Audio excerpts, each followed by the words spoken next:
साथियों, केवी techniques channel पर आपका स्वागत है।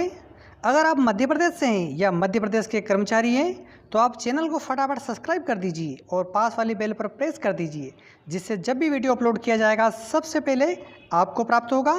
तो साथियों, बिना समय गंवाए जानकारी को स्टार्ट करते हैं। साथियों, मध्य प्रदेश के लाखों कर्मचारियों की खुशियों पर ग्रहण।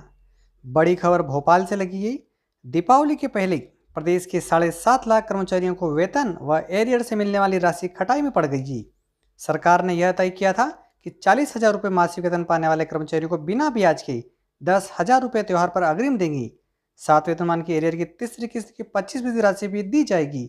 लेकिन कोरोना संकट के बीच दीपावली से पूर्व मिलने वाले इन दोनों खुशियों पर चुनाव की बंदी से ही मुख्यमंत्री शिवराज सिंह चौहान ने कर्मचारियों को लाभ देने की घोषणा की थी। दोस्तों, जल्दी से इस वीडियो को लाइक कर दीजिए और सब्सक्राइब कर दीजिए। आपका लाइक करना और सब्सक्राइब करना ही हमारी मेहनत का फल है।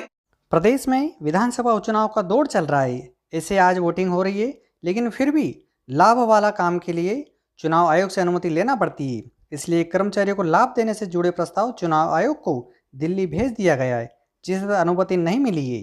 इधर कर्मचारी संगठनों का कहना है कि दीपावली 10 दिन बाद 14 नवंबर की है। यदि आयोग से हरी झंडी नहीं मिली तो कर्मचारियों को मिलने वाला त्यौहार अग्रिम और किस्त की 25% राशि खटाई में पड़ सकती है।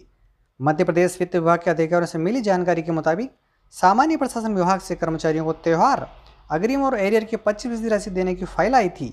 इसके लिए मध्य प्रदेश के मुख्य निर्वाचन अधिकारी के माध्यम से प्रस्ताव चुनाव आयोग दिल्ली को भेजकर मार्गदर्शन मांगाई। प्रस्ताव पर जैसे ही अनुमति मिलेगी कर्मचारियों को लाभ दिया जाएगा। मध्य प्रदेश कर्मचारी आयोग के सदस्य वीरेंद्र गोखल का कहना है कि भले ही विधानसभा का उपचुनाव प्रदेश की 28 सीटों पर हो रहे हैं, लेकिन सरकार की घोषणा प्रदेश के सभी कर्मचारियों के लिए है। ऐसे मामलों में आयोग की सहमति जरूरी है।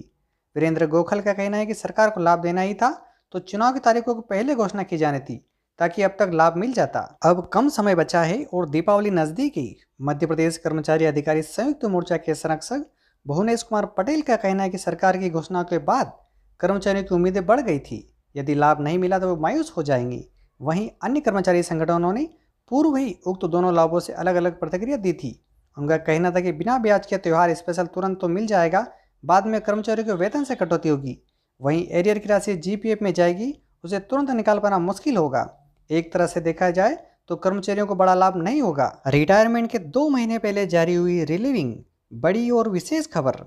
आप इस खबर को पूरा देखेंगे तो कहेंगे कि एक कर्मचारी के सेवा काल में परेशानियों का अंबार तो रहता ही है, लेकिन रिटायरमेंट के समय इतनी परेशानी आप भी समझ सकते हैं, क्योंकि आप भी एक कर्मचारी हैं। इस वीडियो को देखने के बाद इस टॉपिक पर आप अपने विचार, आप अपने सुझाव वीडियो के कमेंट बॉक्स में जरूर रखें। तो साथियों, देखते हैं विशेष खबर को। कर्मचारियों की सेवा के दौरान किस तरह की परेशानियों का सामना करना पड़ता है, यह केस इसका एक उदाहरण है। रिटायरमेंट से 2 साल पहले कर्मचारी ट्रांसफर लेकर अपने घर जाना चाहता था। आवेदन पर उसका ट्रांसफर किया गया, लेकिन उसके बाद भी घर नहीं बल्कि कहीं और ट्रांसफर ऑर्डर जारी होने के बाद अधिकारी ने उसे 15 महीने तक रिलीव नहीं किया और रिटायरमेंट से ठीक 2 महीने पहले अचानक रिलीव कर दिया, ताकि रिटायरमेंट के बाद मिलने वाले लाभों को प्राप्त करने के लिए कर्मचारी को परेशान होना पड़े। हाई कोर्ट ने रिलीविंग ऑर्डर को प्रथम दृष्टया संदिग्ध मानते हुए उसके पालन पर रोक लगा दी है। श्री सोनी का कहना था कि उनका ट्रांसफर कटनी जिला मुख्यालय के स्थान पर बहोरीबंद प्रशासनिक आधार पर द्वेषपूर्ण भावना से प्रेरित होकर दिनांक 5/7/2019 को कर दिया गया था। अभी तो उनकी कार्यमुक्ति बहोरीबंद के लिए नहीं की गई। वे लगातार ढीमरखेड़ा में कार्यरत थे। दिनांक 14/10/2020 को उनकी कार्यमुक्ति का आदेश अनुविभागीय अधिकारी राजस्व ढीमरखेड़ा द्वारा बहोरीबंद के लिए कर दिया गया था, जबकि उनकी सेवानिवृत्ति 31/12/2020 को होनी है। ट्रांसफर आदेश दिनांक 5/7/2019 को जारी होने के बाद 15 माह बाद रिलीविंग आदेश दिनांक 14/10/2020 द्वेषपूर्ण होने के कारण श्री सुधीर सोनी द्वारा उच्च न्यायालय जबलपुर की शरण ली गई। इसमें हाई कोर्ट द्वारा कहा गया कि ट्रांसफर ऑर्डर अनंत काल तक वैध नहीं रहता है। श्री सोनी के वकील अमित चतुर्वेदी द्वारा मध्य प्रदेश हाई कोर्ट के समक्ष दी गई दलील के अनुसार कर्मचारी के आवेदन के विरुद्ध ट्रांसफर किया जाना एवं उसकी कार्यमुक्ति 15 माह बाद पूर्व रूपेण द्वेषपूर्ण 1 वर्ष पुराने ट्रांसफर आदेश पर कर्मचारी को कार्यमुक्त नहीं किया जा सकता, क्योंकि प्रशासनिक आधार पर किए गए ट्रांसफर आदेश देने की वेदना समाप्त हो चुकी है। इसके अलावा कर्मचारी को मात्र सेवानिवृत्ति होने हेतु 60 दिवस से कम समय का रह गया है। अधिवक्ता अमित चतुर्वेदी की दलील से सहमत होकर दिनांक 2/11/2020 को हाई कोर्ट द्वारा रिलीविंग ऑर्डर दिनांक 14/10/2020 को स्टे करते हुए जिला कलेक्टर कटनी सहित अन्य सरकारी अधिकारियों को जवाब तलब किया गया है। इसके अतिरिक्त श्री सुधीर सोनी को हाईकोर्ट द्वारा ढीमरखेड़ा में कार्य करने की अनुमति दी गई। अगली बड़ी खबर समयमान वेतनमान को लेकर। कर्मचारी संयुक्त मोर्चा के प्रतिनिधिमंडल ने सड़क श्याम टेकवानी के नेतृत्व में प्रभारी सहायक आयुक्त आदिम जाति कल्याण विभाग MLR से मुलाकात ज्ञापन सौंपा। इसमें लंबित प्रकरणों को तत्काल निराकरण कराने की मांग की गई। आर्य ने बताया कि छठवें वेतनमान की द्वितीय किस्त के बिल कोषालय में भेज दिए गए। संकुल प्राचार्य को एक आदेश जारी किया गया है, जिसमें संकुल में लंबित चल रही महंगाई भत्ता, एरियर, सातवें वेतनमान के अंतर की राशि, छठे वेतनमान की तृतीय किस्त, शेष रहे सभी प्रकार के एरियर्स संकुल प्राचार्य को निर्देशित किया गया है कि फॉर्म 16 3-4 दिनों में संकुल प्राचार्यों के माध्यम से वितरित कराए जाएं।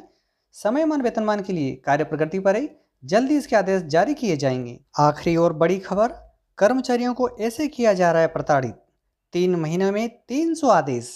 देखते हैं विशेष खबर को।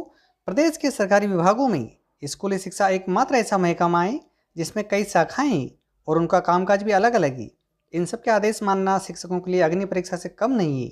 लोक शिक्षण संचालनालय DPI, राज्य शिक्षा केंद्र RSK और माध्यमिक शिक्षा मंडल MP बोर्ड ने 3 महीनों में लगभग 300 से ज़्यादा आदेश निकाल दिए। इन फरमानों से प्रदेश भर के शिक्षक चकरघन्नी हो गए। इसके अलावा जिला प्रशासन भी चुनाव ड्यूटी, कोविड सर्वे जैसे आदेश दे देता है। बच्चों को घर जाकर मोहल्ला क्लास लगाना भी जरूरी है। अब दीक्षा ऐप पर निष्ठा प्रशिक्षण से शिक्षकों को पूरे समय व्यस्त कर रखा है।